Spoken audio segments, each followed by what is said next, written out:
Բարև ձեզ սիրելի հայրենակիցներ, ձեզ հետ է Էդվարդ Անտինյանը։ Ողջունում եմ ձեզ Տավուշի մարզի Արծվաբերդ գյուղից։ Այսօր մարտի 7-ն է 2026 թվական։ Այստեղ ենք գտնվում ճանաչողական այցով Հայաստանի Շնորհապետական կուսակցության ակտիվի հետ, կուսակցության նախագահ Գուրգեն Սիմոնյանի գլխավորությամբ մի շարք բնակավայրերում եղանք, ծանոթացանք մարդկանց հոգսերին ու խնդիրներին, նաև ներկայացրեցինք մեր ծրագրերը, մեր պատկերացումները, շատ օգտակար հանդիպում էր, բայց ձեզ այդ հանդիպումը որևէ կերպ չէինք կարող ձախողել։ Այդ իսկ պատճառով եթեր եմ մտնում այստեղից։ Ընտրությունների հետ կապված անելիքների մասին, եթե ժամանակ մնա, ընթացքում կխոսենք, այսօր մեզ համար ամենից կարևոր հարցը վերաբերվում է իրանական պատերազմի ընթացքին, ինչպես տեսնում ենք, դա դեռ ծայրը չի երևում, երկու կողմն է փոխադարձաբար հոխորտում են, Ամերիկան ասում է, որ լրիվ ոչնչացրել է Իրանի ամեն ինչը, Իրանն ասում է, որ տեսեք Ամերիկայի գլխին ինչ եմ դնում, իմ մոտ այն տպավորությունն է, որ ոչ թե իրանք խոսում են ռազմական օպերացիայի մասին, այլ ոնց որ նարդիկ մասին խոսեն, երկու կողմն է գլուխագովում, որ ինքը հաղթել է, բայց արդյունքում մոլորակն է ներքաշվել այս խնդիրների մեջ, մեր տարածաշրջանը եւ բնական է նաեւ մենք մտահոգ ենք մեր երկրի հետ կապված։ ԱՄՆ նախագահ Դոնալդ Թրամփը գրել է. Իրանն այլևս մերձավոր արևելքի բռնակալը չէ, այլ մերձավոր արևելքի պարտվողն է, այդպես կմնա տասնամյակներ շարունակ, մինչև կապիտուլյացիան կամ լիակատար փլուզումը։ Իրանն այսօր շատ ուժեղ հարված կստանա։ Մենք լրջորեն քննարկում ենք հարվածել Իրանի այն հատվածներին, որոնց մինչև հիմա հարվածներ չեն եղել։ Իհարկե հարվածները կհարվածեն, բայց մի խնդիր կա։ Եթե այսօր Դոնալդ Թրամփը կարծում է, որ պետքա տապալել այսօրվա ռեժիմը, եթե այսօրվա ռեժիմը տապալում ես, ինչն է խանգարում, որ անցկացնես ժողովրդավարական ընտրություններ, Իրանը անցկացնի եւ ընտրի նորմալ ժողովրդավար ղեկավար եւ սկսի հարաբերվել աշխարհի եւ տարածաշրջանի երկրների հետ նորմալ բարեդրացիական հարաբերություններով եւ այդ դեպքում կարիքը ո՞րն է, որ տասնամյակներ տևի դա։ Այսինքն ստացվում է այնպես, որ Դոնալդ Թրամփը չի գտնում, որ Իրանում իրավիճակ է փոխվելու, նույնիսկ եթե իրենք հարվածներ հասցնեն։ Բա որ հարվածները հասցնում են, հարվածները կործանարար են, տասնամյակների ինչի մասին է խոսքը, եթե այլևս չկա կրոնապետությունը,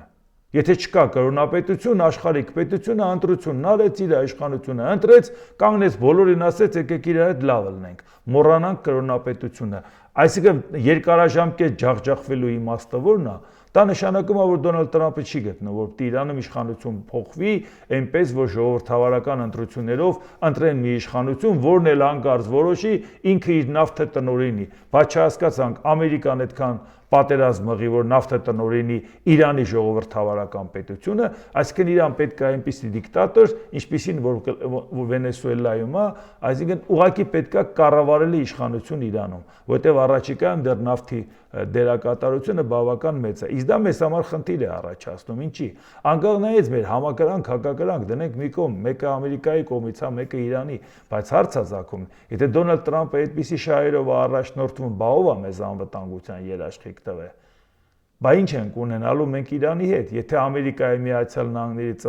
ծրագիրը չեղավ, կամ եթե եղավ, իր պատկերացրածով եղավ, որ ինքը չի ցանկանում, որ Իրանը այլևս լինի այդ ժողովրդավար աշխարհիկ պետությունը, բա մենք ում հետ ենք գործ ունենալու, ոնց որ թե մենք հասկանում ենք, որ Ադրբեջանի հետ խաղաղության են գնում, Իրանի հետ դա չի հակասում, Ռուսաստանի հետ չի հակասում, Ամերիկայի հետ էլ ծրագիր են կանում տնտեսական, որով էլ կապում ենք Չինաստանից սկսած կապում ենք Եվրոպայի հետ եւ այդ պարագայում որևէ մեկը դժգոհ չի, բոլորը գոհ են, բայց արդյունքում ստացվում է Միացյալ Նահանգներ Իրան պրոբլեմ եւ Թուրքիա Ադրբեջան, որ լավ են նախապատրաստում են, որ առիթը օգտագործեն։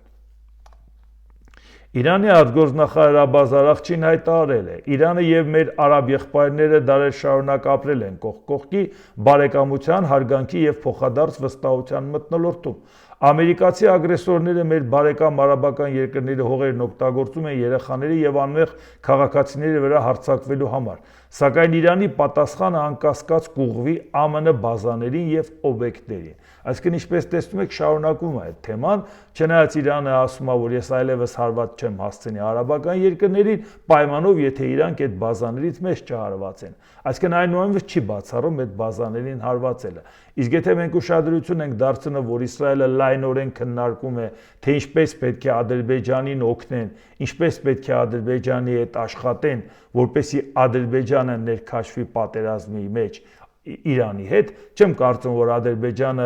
այսօր գտնում է, որ դա իր շահերից է բխում, տենց քծվի միանգամից պատերազմի մեջ մտնի, բայց որ ինքը պատրաստ կլինի հարմար պահի, եթե զգա, որ բավարար չափով Իրանը թուլացած է, ինքը այդ առիթից օգտվի, անվիճելի է։ Անգամ կմտածի, որ տարածք կարող է վերցնի Իրանից, հաշվի առնելով, որ հյուսիսային ատրպատականը իրանք համարում են, որ նրանք էթնիկ ադրբեջանցի են։ Մեկ անգամ եւս ասեմ, որ ազգագրագետները, եթե ուսումնասիրեն, ձեզ կասեն, որ դրանք նույն ազգը չեն, բայց դե իրանք հոտենց չի։ Շահերի ընդհանրության համար իրանք նաեւ համարում են, որ իրանք նույն ազգն են։ Այնուամենայնիվ դա մեզ այն չի հարցը, որ մենք բացահայտենք, որ դա սուտ է։ Հարցը նա է, որ նրանք կարողանան օգտագործել։ Դրա համար պետքա, քանի Իրանը շատ թուլացած չի, Ադրբեջանը չի հարձակվի։ Ադրբեջանը կհարձակվի մի ժամանակ, երբ որ իմանա, որ այդ հարձակման դեպքում պատասխան կործանարար հարվածներ չի ստանա։ Բայց այնուամենայնիվ դա մեզ լարվածության մեջ է պահում, որովհետև այդ պարագայում մենք պետք է հասկանանք, որ մեր անելիքը որն է։ Ռուսաստանի Դաշնության նախագահ Վլադիմիր Պուտինը հեռախոսազրույց է ունեցել Իրանի նախագահ Մասուդ Փեզեշքյանի հետ։ Ռուսաստանի նախագահը վերահաստատել է Ռուսաստանի սկզբունքային դիրքորոշումը ռազմական գործողությունների անհապաղ դադարեցման անհրաժեշտության վերաբերյալ։ Պուտինը հայտնել է, որ մշտական կապի մեջ է Պարսից ծոցի երկրների ղեկավարների հետ։ Ռուսաստանի նախագահը հավելել է, որ կշարունակվեն իրանական կողմի հետ շփումները տարբեր խողովակներով։ Մասուդ Փեզեշքյանը երախտագիտություն է հայտնել Իրանի ժողովրդի հետ Ռուսաստանի համերաշխության համար եւ տեղեկացրել Իրանում իրավիճակի զարգացման մասին։ Իհարկե, այստեղ էլ մենք նայենք, Ռուսաստանը կանգնած է Իրանի թիկունքին, բայց վայ այդ կանգնածը, որ տեսել ենք, թե ինքը ոնց է կանգնում։ Բացի հայտարարություններից ավելին չի անում, բայց այնուամենայնիվ, եթե Ռուսաստանը կանգնում եւ հայտարարում է, որ ինքը Իրանի թիկունքին կանգնած է, իսկ Նիկոլ Փաշինյանը անգամ վերջերս հաստատեց, որ մենք Ռուսաստանի հետ ոչ խնդիր ունեցել ենք, ոչ ունենք, ոչ էլ կունենանք, դա նշանակում է, որ Ամերիկայի Միացյալ Նահանգներն էլ մտածում է, որ Ռուսաստան, Իրան, Հայաստան դա մեկ թիմ են եւ մեկ օղակ են եւ այդ դեպքում ոնց ենք մենք ասում, որ Ամերիկան է մեր անվտանգությունը երաշխավորում։ Այսինքն մենք այդ հակասությունների տակից դեռ կարողանանք դուրս գալ։ Սպիտակ տան մամուլի խոսնակ Քերոլայն Լևիթը հայտարարել է, նախագահը որպես ԱՄՆ զինված ուժերի գլխավոր հրամանատար կորոշի, թե երբ Իրանը այլևս սպառնալիք չի ներկայացնում Միացյալ Նահանգների համար եւ երբ էպիկական կատաղություն գործողության նպատակները լիովին իրականացված կլինեն։ Այդ պահին Իրանը գործնականում կգտնվի անվերապահ հանձնման դիրքում, անկախ նրանից, թե ընդունում է դա թե ոչ, ասել է Լևիթը։ Այսինքն, ի վերջո խոսքը գնում է այն մասին, որ Իրանին կապիտուլյացիա պարտադրվի Միացյալ Նահանգների կողմից, բայց կապիտուլյացիա պարտադրվելուց հետո Միացյալ Նահանգներին անհրաժեշտ, Միացյալ Նահանգներին չէ, Դոնալդ Տրամփին անհրաժեշտ է, որ լինի այնտեղ վերահսկելի իշխանություն, որտեղ երբ որ ինքը ասում է, ես պետք է իշխանության ձևավորմանը մասնակցեմ։ Եթե դու այս իշխանությանը տապալում ես ու գնում ես ընտրություն, ո՞նց է պատկերացնում դրսից որևէ երկրի նախագահ մասնակցում է այս ընտրություններին։ Այսինքն Այստեղ դա չի արդարացում, որ մեր համակրանքը լինի Ամերիկայի կողմը։ Այստեղ հարցը, որ իրանք կարողանան դրատակից դուրս գան։ Այսինքն, եթե այդպես լինի, դա նշանակում է ցանկացած տեղ կարող է ասի, ես պետք է որոշեմ, որտեղ պետք է ով ընտրվի, որը ինձ համար ընդունելի մարդ է։ Մի օր էլ կանգնում ասում էր ատոմակայանի հետ կապված որ հուշագիր է ստորագրել Նիկոլ Փաշինյանը, մենք էլ ուզում ենք, որ Նիկոլ Փաշինյանը ելնի հետո Դու ուզում ես Նիկոլ Փաշինյանը ելնի, մի ուրիշն էլ ուզում է, որ ռուսամետ ուժ ելնի, Պուտինն էլ դա է ուզում։ Մենք էլ ասում ենք Պուտին, դու ինչ գործ ունես Հայաստանի հետ։ Եթե մենք ասենք դու ինչ գործ ունես Պուտինին, կարող է մենք ասենք վայ բարով ես եկել, մի հատ էլ խալին փռենք, ասենք այ դու իրավունք ունես որոշես ով ելնի Հայաստանում։ Սկզբունքը մեկն է, եթե ինքնիշխան պետություն ես, ուրեմն երկուսն էլ պետք է չխառնվեն։ Անկախ նրանից մեր համակրանքը Ամերիկայի կողմն է թե չէ։ Իսկ Իրանի հետ կապված որ դա ասվում է, չմոռանանք, որ Իրանից առաջ դա ասվել է Հայաստանի հետ կապված, դա ասվել է Հունգարիայի հետ կապված, որը ապրիլի 12-ին կտեսնենք, թե ինչ արժե Դոնալդ Թրամփի սատարումը։ Իրանի Իսլամական Հանրապետության զինված ուժերը հայտարարել են, Իրանի ռազմածովային ուժերը անօդաչու թռչող սարքերով զանգվածային հարված են հասցրել ԱՄՆ եւ Իսրայելի թիրախներին։ Հայտարարության մեջ նշվում է, որ վաղ առավոտից Իրանի ռազմածովային ուժերը լայնածավալ անօդաչու սարքերով հարձակում են իրականացրել, ինտենսիվորեն թիրախավորելով ԱՄՆ ուժերի տեղակայման վայրերը։ Հայտարարության մեջ նաև հիշատակվում է Դենա նավի հետ միջադեպի հետևանքով զոհվածները եւ ընդգծում է, որ ռազմական գործողությունները կշարունակվեն մինչեւ թշնամի ստիպված լինի զղջալ իր գործողությունների համար։ Այսինքն, ինչպես տեսնում եք, լարվածությունը չի թուլանում։ Այդ լարվածությունը չթուլանալ նշանակում է դա վերաբերում է թե տարածաշրջանին, թե աշխարհին, թե մեզ։ ԱՄՆ նախագահ Դոնալդ Թրամփը գրել է. մենք տարհանում ենք հազարավոր մարդկանց մերձավոր արևելքի տարբեր երկրներից։ Դա տեղի ունենում անաղմուկ, բայց առանց ընդհատումների։ Պետդեպարտամենտը պետքարտուղար Մարկո Ռուբիոյի ղեկավարությամբ հիանալի աշխատանք է կատարում։ Հիմա խնդիրը նաև ուրիշ հարց է, դուք պատկերացնում եք այդ տանհարնումների հետ կապված բավական լուրջ խնդիրներ է առաջացել։ Այսինքն եթե իրանք առանց աղմուկել են հանում, բայց չէ որ այդ մարդիկ դուրս գալով այդ խնդիրը առաջացավ, այդ խնդիրն առաջացավ։ Դոնալդ Թրամփը հայտարարել է, մենք արդեն լուծել ենք Հորմուզի նեղուցի հարցը։ Մենք ոչնչացրել ենք իրանական նավատորմը, երբ նավատորմը ոչնչացված է, նրանք չեն կարող անել այն ինչ ուզում են։ Բայց դա երբ որ ասում է Դոնալդ Թրամփը, այդքան էլ չի, որ հիմա արաբական երկրները գոհ են, որ իրանք կարողանում են հաջող ձևով Պարսից ծոցից նավթը հանեն, Դոնալդ Թրամփի ասելով արդեն վերացված է, բայց դա դեռ վերացված չէ։ Եթե դա վերացված լիներ նավթի գների բարձրացման խնդիրը չէր առաջանա, եթե դա վերացված լիներ Թրամփը չէր ասի լավ գոնե Չինաստանը ժամանակավորապես Ռուսաստանից նավթ ստանա, որ խնդրեմ չառաջանա, եթե ի սկզբանե խնդիրը դրած էր մեկուսացնել Չինաստանին, բայց Չինաստանի խաթրն առնելու իմաստը որն է, դա մի բանից է գալիս։ Ինքը այսօր ի վիճակի չի մի հատ էլ Չինաստանի հետ թշնամանա։ Այդ է հարցը, որ թվում է թե անկյուն ես քշել Չինաստանին, բայց ասում ես չէ, դու հանկարծ խնդրեմ չունենաս, մեզանից չնեղանաս։ Իրանը Միացյալ Նահանգներին կզրկի աշխարհի ցանկացած վայրում ագրեսիվ գործողություններ իրականացնելու հնարավորությունից։ Նման համոզմունք է հայտնել Իսլամական Հանրապետության զինված ուժերի գլխավոր շտաբը։ Մենք կապահով ենք, որ Միացյալ Նահանգները աշխարհի որևէ վայրում այլևս նոր ագրեսիա նույնիսկ մտքով չանցկացնի, ընդգծել է Իրանի գլխավոր շտաբի ներկայացուցիչը։ Նրա գնահատմամբ Վաշինգտոնն օգտագործել է իր բոլոր նորագույն զենքերը։ Իրանի դեմ եւ նույնիսկ ստիպված է սպառել իր պաշարները, մինչդեռ Իսլամական Հանրապետությունը դեռ կցուցադրի զենքի ոլորտում իր նոր մշակումները։ Բացի դրանից գլխավոր շտաբը պնդում է, որ այնպեսի վնաս է հասցրել Մերձավոր Արևելքում տեղակայված ամերիկյան բազաներին, որ ռազմական օբյեկտները դեռ 5 տարի չեն վերականգնվի։ Այն ինչպես տեսնում եք, սրա մասին է ասում, որ Իրանն ասում է, ես եմ վերացրել, Ամերիկան ասում է, ես եմ վերացրել, բայց պատերազմը շարունակվում է եւ այդ պատերազմը գրաֆիկից դուրս է։ Ամերիկայի Միացյալ Նահանգները կարծում էր դա առավոտ ինքը հարվածեց երեկոյան զենքը վայր են դնելու, հետո ինքը ասեց դա կարող է տևի 4 շաբաթ, հետո հիմա էլ ասում է կարող է 6 շաբաթ տևի, հետո էլ ասում են դե կարող է ավելի երկար տևի, որովհետեւ բա այդ ի՞նչն էր ձեր գրաֆիկով հաշված, որ հետո հիմա այդպես խնդիրներ ունեք։ Բայց ո խնդիրը մեզ համար նա չի, որ մի օր ավել կտևի կամ պակաս, դե պատերազմա։ Խնդիրը նա է, թե արդյունքում, եթե Ամերիկայի Միացյալ Նահանգների հաշվարկը, եթե Իրանի հաշվարկը, երկու կողմներ համենայն դեպս հստակ չեն իրենց հաշվարկների մեջ, ժամկետների մեջ հակառակորդին հասցված վնասի պարագայում։ Իսկ մենք խոսում ենք թե Իրանի հետ լավ լինենք, թե Ամերիկայի։ Մի բան, որ ասել ենք հնարավոր չի համատեղել անհամատեղելին։ Հիմա պարզա, որ մեզ անհանգստացնում է, չէ՞։ Ի վերջո դա այս ամեն ինչ ինչով է ավարտվելու։ Սպիտակ տան մամուլի խոսնակ Քերոլայն Լևիթը հայտարարել է, Միացյալ Նահանգներին թերևս 4-ից 6 շաբաթ կպահանջվի Իրանի դեմ ռազմական գործողության ընթացքում իր նպատակներին հասնելու համար։ Իհարկե մենք չենք մոռանում, որ 4 շաբաթ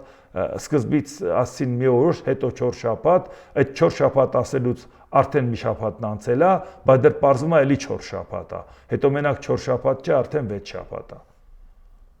Մենք կարծում ենք, որ գործողության նպատակներին հասնելու համար կպահանջվի 4-ից 6 շաբաթ եւ մենք լավ առաջընթաց ենք գրանցում այդ նպատակներին հասնելու ուղղությամբ։ Այսինքն սա էլ մենք դիտարկենք, որ այո Ամերիկայի Միացյալ Նահանգները այնուամենայնիվ կարծում էր, որ այն հարվածները, որոնք ինքը Իրանին հասցրել է, դա կործանարար էր, ինչպես տեսակ կործանարար չէր։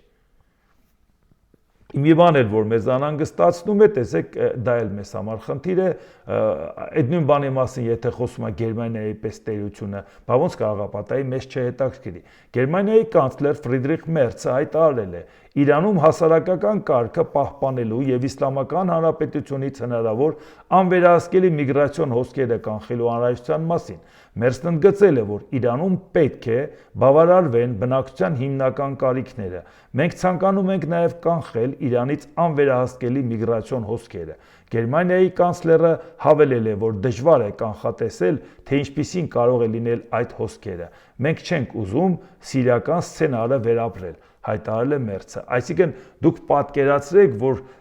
Ֆրիդրիխ Մերցի համար Իրանից սպասվող հոսքերը կարող անկանխատեսելի են եւ անվերահսկելի են։ Իսկ այդ Իրանը մեր հարևանն է։ Եվ մենք էլ չեմ մտածում, իսկ եթե ինչ-որ պարագայում հանկարծ պատերազմը ձգձգվեր, առավելևս ցամաքային գործողություններ, առավելևս ծանր այնպիսի հարվածներ, որ մարդիկ խուճապահար լցվեն հարևան երկիր, հաստատ չեն լցվելու Գերմանիա, այնպես որ Գերմանիայի հետ հարևան չի։ Հետո բացի այդ մտածում ենք, որ այդքան եթե այդպես հենվում են ադրբեջանցիներն ու թուրքերը էթնիկ ադրբեջանցիների վրա Իրանի տարածքում եւ նրանց է թևեր տալիս, որ անկախություն կունենակ, էս կունենակ, այն կունենակ, այդ պարագայում նաեւ կարող են նաեւ դրթել դրան։ Ինչու մինչեւ հիմա դա չի կատարում, որովհետեւ իրանք իրանց հաշվարկները կատարում են հասկանալու ի վերջո շահեկան ինչ դիրքով դա պետք է անեն, որ իրանք դրանից օգտվեն։ Որովհետեւ հիմա իրանք մտածում են, լա Իրանի հետ կարող է հարաբերությունը լավացնի Ադրբեջանը, թե չէ, Ամերիկայի հետ լավացնի Իրանի դեմ։ Դեռ իրանք ավելի շատ այս ամեն ինչի մեջ աճուրդով են զբաղված։ Ու այդ պարագայում, եթե Գերմանիան անվերահսկելի միգրացիայից վախենում է, դե պատկերացրեք, մեզ ոնց կարող է պատահի դա չանհանգստացնի։ Ինչքան ուզում եմ մեր մոտ ցույց տամ, որ դե տեսնում եք, պատերազմը մեր մոտ չի եկել, հա չի եկել, տեսնում եք, որ չի եկել։ Բայց դա պատճառը, որ մենք մտածենք, որ անհանգստանալու ոչինչ չունենք։ Եվ դրա համար այնուամենայնիվ շատ դեպքերում, երբ որ խոսում ենք, որ Դոնալդ Տրամպը այս բաները այսպես չի արել, գտնվում են մարդիկ, որոնք ասում են, բա որքան գիտենք, դու ասում ես Ամերիկայի հետ մեր հարաբերությունը լավ լինի եւ այլ, չենք հասկանում, բա Ամերիկայի արածը ինչ ես քննադատում։ Այսինքն, եթե մենք խոսում ենք, որ Հայաստանի շահերից է բխում քաղաքակիրթ աշխարհի հետ ընկեր լինել, քաղաքակիրթ աշխարհին ձայնազուրկ դեբիլ լինելը պետք է։ Դա ամենամեծ վիրավորանքն է քաղաքակիրթ աշխարհին, որ իրանք ինչ ուզում անեն, ես արդարացնեմ։ Միայն նրա համար, որ ես գտնում եմ, որ մեզ համար Արևմուտքն ավելի լավ է, քան Ռուսաստանը։ Արևմուտքն ավելի լավ է, քան Ռուսաստանը, որովհետև Ռուսաստանում ժողովրդավարություն չկա։ Մարդու իրավունքներ, հիմնարար ազատություններ չկա։ Ռուսաստանի կողմից չի հարգվում իր գործընկեր պետության շահերն ու իրավունքները։ Բայց այդ ամեն ինչի համար չենք ուզում, չէ՞ Ռուսաստանին։ Եթե պետք է մենք Ռուսաստանի ձևով վերաբերվենք Եվրոպային կամ Ամերիկային, բայց իմաստը ո՞րն է։ Բայց ինչու՞մ է դրա տարբերությունը։ Բա մենք գտնում ենք, որ այո, մենք ուզում ենք քաղաքակիրթ ընտանիքի անդամ լինենք, ինչպիսին Եվրամիությունն է։ Եվ ուզում ենք, որ Ամերիկայի Միացյալ Նահանգները առանցքային դերակատարություն ունենա աշխարհի հարցում, կառավարման հարցում, բայց ուզում ենք, որ նա արդարության կողմը լինի։ Ուժով ինքը պաշտպանի թույլի իրավունքը։ Իսկ եթե ինքը պաշտպանում ուժերի իրավունքը, իր վարած քաղաքականությունը Ռուսաստանի քաղաքականություն չու է տարբերվում։ Ո՞րն է դրա տարբերությունը։ Բայց ինչի՞ պետք է մեկին ասենք սխալ է, մեկին ասենք ճիշտ է, որ ինչ։ Այո, մեր շահերից է բխում Հայաստանի անդամակցությունը Եվրամիությանը, ՆԱՏՕ-ին կամ Եվրոպական անվտանգության համակարգի անդամ, մեր շահերից է բխում Ամերիկայի Միացյալ Նահանգների հետ ռազմաքաղաքական, տնտեսական փոխշահավետ համագործակցություն։ Բայց եթե հանկարծ Դոնալդ Տրամպը մի օր գործարքի գնա մեկի հետ եւ Հայաստանի շահերը տուշի, մենք պետք է շարունակենք ասենք դա լավ է։ Առհասարակ Դոնալդ Տրամպը երբ որ ասում է, որ իր MAGA ծրագիրը տեսակ արդեն կատակի են վերածում, արդեն զավեշտի է վերածվում, որ ցանկացած տեղ որտեղ հարձակվում ոչնչացնում է, հիմա էլ ասում է make Venezuela great again, make Iran great again, դարձնենք դարձյալ հզոր, այսինքն հասկանում եք, որ դա լուրջ չի վերաբերում, բայց անկեղծորեն ասեմ, ինքը չի տանում Ամերիկային հզորացման, այնպես որ իր ծրագիրը բացարձակապես հիմնազուրկ է։ Ուղղակի ինքը երբ որ պաշտոնը կավարտվի կգնա, ես կարծում եմ, որ այդ MAGA ծրագիրը կարելի է դարձնել մառա, մի քիչ էլ տարբերվի դրանից, Make America Reasonable again կամ Rational again, էլի, խելամիտ ու ողջախոհ լինել, ռացիոնալ լինել, Ամերիկան վերականգնի այն ողջախոհությունը, այն ռացիոնալիզմը, այն խելամտությունը, որ ինքը ունեցել է իր արտաքին քաղաքականությունում։ Կարողանա դա վերականգնել եւ որովհետեւ այլևս անիմաստ է սпасել այդ ամեն ինչը Դոնալդ Տրամփից։ Եվ մինչև ընտրությունների մասն էլ մի բան ասեմ, շատ դեպքերում հիմա նաև ընտրությունների հետ կապված մի մեծ ողջավորություն է գնում, տեսեք ինչ է կատարվում, բա մեր ժամանակ սենց էր, 1000 անգամ ասած կլինենք, ոչինչ, համբերատար 1001-րդ անգամ էլ ասեմ։ Այսօրվա իշխանությունը ինչ սխալանում է, նախկին իշխանությունները չեն կարող դրանով սրբագրել իրանց արածը։ Չեն կարող ասել, դե եթե իրանք վատն են, ուրեմն մենք լավն ենք։ Ոչ, իրանք վատն են, դուք էլ եք վատը։ Այնքան վատն եք, որ ձեզանից հետո ժողովուրդն ասեց, ով ուզում ա գա, մենակ ձեզանից պրծնենք։ Եթե մենք քննադատում ենք այսօրվա իշխանությանը, ձեզ այդ քննադատությունից երկու բաժին է հասնում։ Մեկը, որ դուք էլ վատ եք եղել, էդ էլ ենք ասում, եւ երկրորդ այնքան վատն եք եղել, որ ասել են ձեզ պստելու գինը հավասար է մի հատ պատահական, մի հատ բախտախնդիրի երկիրը տալ նրան։ Դրա համար, որ եթե հանկարծ իրանք մոռանում են, թե իրանք ժամանակ ինչ մթնոլորտ էր, մի հատ ուղղակի բան հիշացնեմ,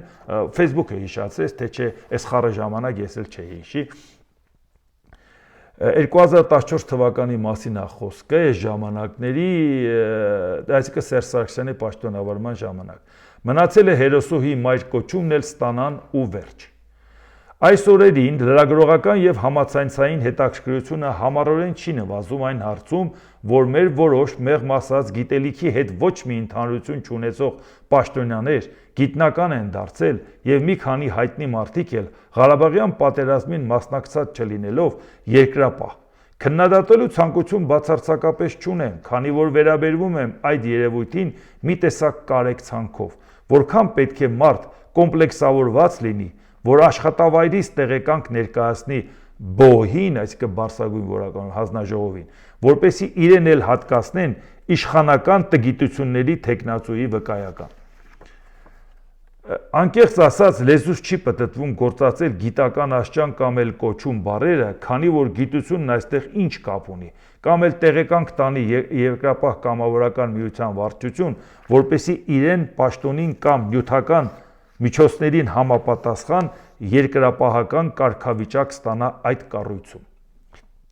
Ժամանակի մի զավեշտալի դեպք է տեղի ունեցել իմ ներկայությամբ, որի տպավորություններով ցանկանում եմ նաև ձեզ հետ կիսվել։ Հավաքված էին գրասենյակում ներս մտնող նոր հյուրին ներկաներից մեկն ասաց, թե կարող ես շնորհավորել, մեր ընկերը դարձել է միջազգային ակադեմիայի ակադեմիկոս։ Նա էլ ասեց պատրաստ էր նման լուր լսելուն, պատասխանեց, թե շնորհավորում եմ եւ որքան գումար նստեց քո վրա այդ հաճույքը։ Մեր ակադեմիկոսին, որն այդ վկայականը ձեռք էր բերել, որպեսի տարբերվեր իր շրջապատից, այդպիսի նյութականացված հարցը վիրավորական թվաց եւ անմիջապես հակադարձեց, թե դա ինչ կապ ունի, սակայն մեր հյուրն անդրդվելի էր։ Նա ցանկանում էր իր առավելությունը ընդգծել եւ ասաց, դե ինձ էլ են առաջարկել, բայց երբ իմացա, թե ինչքան պիտի վճարեմ, ասեցի ես հո հիմար չեմ, այդքան գումար տամ այդ թղթի կտորին, դա ինձ ինչ է տալու, երբ բոլորը գիտեն, որ փողով է ու լսողը դրանով ոչ թե լուրջ է վերաբերվում քեզ, այլ ընդհակառակը անլրջանում ես։ Եվ նաեւ ուզում եմ հիշեցնել մեր նորաթուխ երկրապահներին, որ Նապոլեոն Բոնապարտը բրիգադի գեներալ է դարձել 24 տարեկան հասակում, փայլուն իրականացված մարտական գործողության, ռազմական տաղանդի ու խիզախության համար, իսկ դիրեկտորիայի ժամանակ արդեն դիվիզիայի գեներալ էր, բայց երբ կայսր դարձավ, կրում էր գնդապետի համազգեստ ու տարբերանշաններ, դե կողքինները գեներալներ ու մարշալներ էին, շքեղ համազգեստներով ու բազմապիսի ժապավեններով, պետք է չէ Նապոլեոնը նրանցից տարբերվեր, այո գուցե համեստորեն, կամ էլ կայսրին հարիր անհամեստությամբ, հասկացնել էր տալիս, որ դե տղաներ ջան, եթե բոլորդ այսպես զուգված զարդարված գեներալներ ու մարշալներ եք, ես էլ թեպետ մարտական գեներալ եմ, բայց կարող եմ ինձ թույլ տալ կրել գնդապետի համազգեստ ու ձեզ ղեկավարել։ ԽՍՀՄ տիրապետությունից դուրս գալու համար պայքարել, բայց դրա ազդեցությունից այսպես համառորեն չհրաժարվել,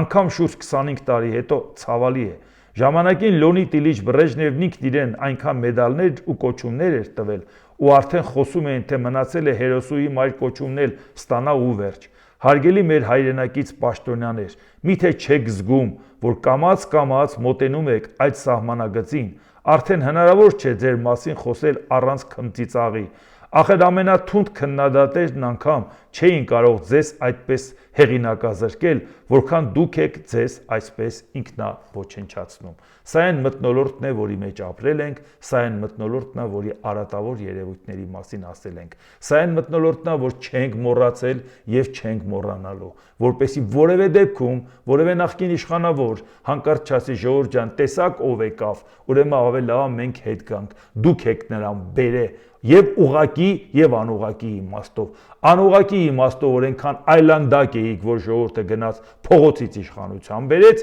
ուղակի որ մենք շատ լավ գիտենք, թե դուք ինչ ջանքեր գործադրեցիք, որ Նիկոլ Փաշինյանը գա իշխանության։ Այնպես որ պետք չի համենայն դեպս այս առիթը իշխանաբանի ընտրությունների առիթը օգտագործել եւ խոսել նրա մասին, որ տեսեք մենք լավն էինք, հիմա էլ ցանկություն հայտնեք, որ ցանկանում եք վերադառնալ։ Դրա համար ընտրությունների հետ կապված էլ մենք նայենք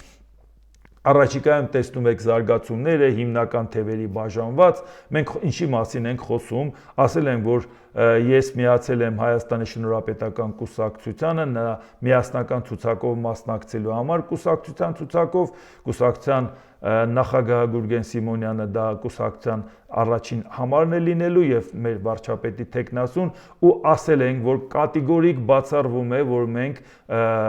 միանանք որևէ ուժի, ոչ իշխանության, ոչ էլ ռուսամետ ընդդիմության, եթե կստանանք մեծամասնություն, ժողովուրդը մեզ կվստահի, կգնանք կյանքի կոչենք մեր ծրագրերը, իսկ այդ ծրագրերի մեջ, համալիր ծրագրերի մեջ, որը կլինի տնտեսական քաղաքականությունը, սոցիալական, իրավական, ժողովրդավարության, մարդու իրավունքներ, այդ համալիր այդ ամբողջ փաթեթի մեջ կլինի նաև այո, որ Հայաստանի տեղը եվրոպական ընտանիքի լիիրավ անդամ լինելն է, որ առաջի քայլը անելով մենք այդ ուղղությամբ ճանապարհը կբռնենք։ Դրա համար նշանակում է կունենանք մեծամասնություն, կանենք մեր քայլը։ Չենք ունենա մեծամասնություն, մեր ձայները որևէ մեկին չենք տա ու չենք լղոզի, որի պարագայում եթե մենք որևէ մեկին միանանք, ուրեմն իրականացնելու ենք նրա ծրագիրը։ Այդ նրա ծրագիրը, որ իրականացնելու ենք, բա ոնց ենք մեր ծրագիրը իրականացնելու։ Այսինքն մի երկու նախարարական պորտվելի դիմաց մենք պետք է մեր սկզբունքները դավաճանենք, դնենք մի կողմ, բայց դեպքում հարց ծածակում, այսքան ուժ է մասնակցում, մեր մասնակցելու իմաստը որն էր։ Դրա համար սա ուզում եմ հստակ ընդգծեմ, որովհետև այսինքն որպեսզի իմանան չենք ունենա մեծամասնություն, կգնանք խորհրդարանական հարթակը կօգտագործենք, ամբիոնը կօգտագործենք, խորհրդարանական միջազգային կապերը կօգտագործենք, մեր ծրագրերն առաջ կտանենք, որպեսզի նորից հերթական անգամ մեր երկրում չլինի այնպիսի վիճակ, որ իշխանությունն ու եւ ընդդիմությունը պայքարեցին, մնացածներին խաղից դուրս թողեցին եւ խորհրդարան անցավ Նիկոլ Փաշինյանը, որ ասում Ռուսաստանի հետ մենք ինչ խնդրեմ ունենք, եւ խորհրդարան անցավ Ռոբերտ Քոչարյանն ու Սերժ Սարգսյանը, որոնք ասում են Ռուսաստանի հետ ավելի լավանանք։ Էս էր արժանի մեր խորհրդարանը, որ պետքա լիներ։ 3 ուժելներ, 3-ն էլ Ռուսաստանի շահերը սպասարկեր, իսկ այսօր դուք ընտրությունների արդյունքը նախնական էս թոհուբոհ աժոտաժը չեք տեսնում, որ հենց նույն ուղղությամբ են տանում։ Նիկոլ Փաշինյանը ընդամենը վերջերս Ռուսաստանի հետ կապված ասեց, 102 հետ բազայի հետ կապված ասեց, որևէ բան դուք հասկացաք, որ ինքը Ռուսաստանի ձեռ է քաշում, անգամ այն երկաթգծի հետ կապված, որ ասում են, դե եթե իրանք չանեն, մենք կանենք, բայց ինչպես տեսնում եք, իրանք անում են, այսինքն Ռուսաստանի ֆունկցիան ավելի է մեծանում մեր մոտ։ Եվ հիմա այս պարագայում մենք ուզում ենք նայենք, որ որպեսզի մենք նորից չհայտնվենք 2021 թվականի իրավիճակում, պետք է հստակ նկատի ունենանք հետևյալը։ Նախ 2021 թվականի ընտրությունը 2026 թվականի ընտրությունից տրամագծորեն տարբերվում է, որովհետև 2021 թվականի ընտրության վրա աշխարհաքաղաքական ճնշում չկար, արտաքին քաղաքական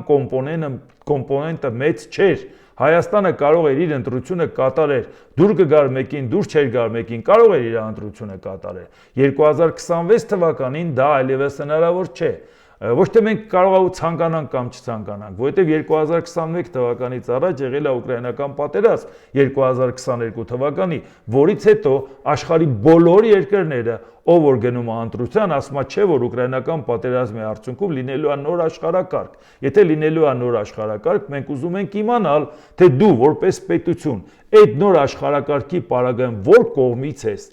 Ամերիկայի Միացյալ Նահանգներն էլ է գնացել ընտրության ու մեկը որոշել է Ուկրաինայում պատերազմը դադարեցնի, մեկը շարունակի։ Գերմանիայում ընտրությունն եղել է նույն սկզբունքով, ինչ է կանում։ Ֆրանսիայի ստորին պալատը, Մոլդովայի ընտրությունը, Վրաստանինը, որը ուզում եք վերցրեք, բոլոր տեղերը արտաքին քաղաքական կոմպոնենտը առաջնային է։ Այսօր եվրոպական երկրներում ցանկացած ընտրություն լինում է, անմիջապես հայտարարում են, չեն ասում այս մեկի սոցիալական ծրագիրը լավն է, ասում են այս մեկը հաղթեց այս ուժը, որը կողմ է Ռուսաստանի հետ հարաբերություն լավացնելուն կամ հաղթեց այն ուժը, որը կտրուկ կոշտ ձևով ցանկանում է հարաբերությունները վատացնել։ Էսա ընտրության արդյունքը, այսինքն Հայաստանը դրանից խուսափել չի կարող, բայց որպեսզի Հայաստանը ոտատակ չգնա դրան, պետք է Հայաստանը հստակ ասի՝ մի խառնվեք մեր գործերին, բայց նորմալ ուժերը պայքարելու ընթացքում, ոչ թե ներքին ցնցումների արդյունքում, պայքարելու ընթացքում գնան ամեն մեկը իրենց տեղը գրավեն խորհրդարանում։ Իսկ այսօր մենք տեսնում ենք, որ անառողջ այս պայքարը, որը որ գնում է,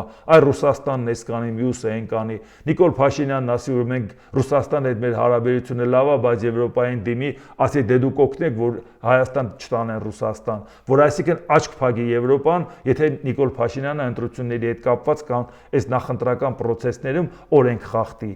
Այս մթնոլորտի մեջ ենք մենք։ Դրա համար ասում ենք եկեք հստակեցնենք, շատերն ասում են դաշինք կազմել եւ այլ, իհարկե բանակցությունները շարունակում է Գուրգեն Սիմոնյանը,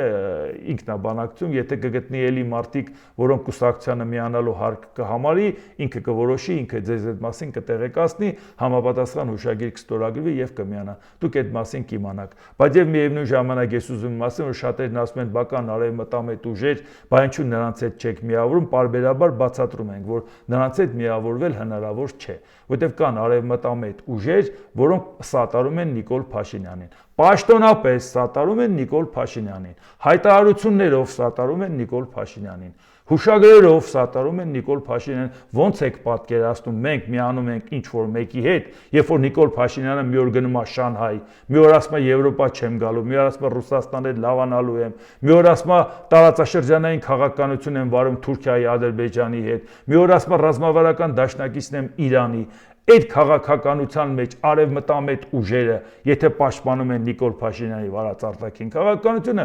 նրանք ընդհանրապես պաշտպանում են Նիկոլ Փաշինյանին, ոչ թե նրա վարած քաղաքականությունը։ Այսինքն այստեղ արևմտամետությունը ընդհանրապես դրոշակ է, որ պարզել են։ Դա դնենք մի կողմ։ Մենք ընդհանուր բան նրանց հետ չունենք։ Ուզում եմ, որ հստակ դուք պատկերացնեք, որովհետև եթե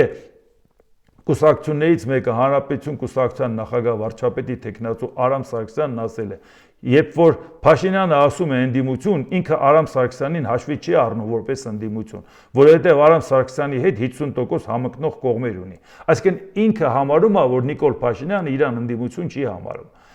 Որովհետև եթե կոալիցիա կազմող խնդիր առաջանա ԱԺ-ում ու մենք այդ ԱԺ-ում լինենք ու մենք հաստատ լինելու ենք այդ ԱԺ-ում ու մենք Երևանի մեր օրինակը կրկնելու ենք։ Փաշինյանը կոալիցիա կազմելու է մեր հետ, որովհետև ինքը չի կարող ռուսական թևի հետ կոալիցիա կազմել, որովհետև այնտեղ տարբերությունը շատ մեծ է։ Երկրորդ, նրանք որևէ պարագայում իր հետ կոալիցիա չեն կազմի։ Իսկ ես միանշանակ կկազմեմ, որպեսզի այդ ռուսականները, որոնց հետ իմ համընկնումները զրո են, իրար հետ կոալիցիա կազմելու տարբերակ չունենան։ Ինչու է այս օրինակը բերեցի, որ սա հրապարակային ասված է, որովհետև արևմտամետ կոչվող ուժերից մեկն էլ Հանրապետություն կուսակցությունն է։ Հիմա եթե մարդը ասում է, որ ես գնում եմ ընտրության իմ վարչապետի տեխնացուով, բայց միանալու եմ Նիկոլ Փաշինյանին, այսինքն այդ վարչապետի տեխնացուն այլևս որևէ նշանակություն չունի։ Դու եթե գիտես, որ քո վարչապետի տեխնացուն Նիկոլ Փաշինյանն է, էլ ինչ ենք քննարկում։ Երկրորդ խոսքը նա է, որ այն մասին է, որ փաստորեն, եթե դու ձայն ես ստանում, ասում ես ձայն տալով մեզ, ձայն եք տալի, որ մենք դա տանք Նիկոլ Փաշինյանին։ Եթե Երևանի ընտրությունների ժամանակ ընդդիմադիր ձայները հավաքվեց եւ դրանից հետո միացան իշխանությանն, ապա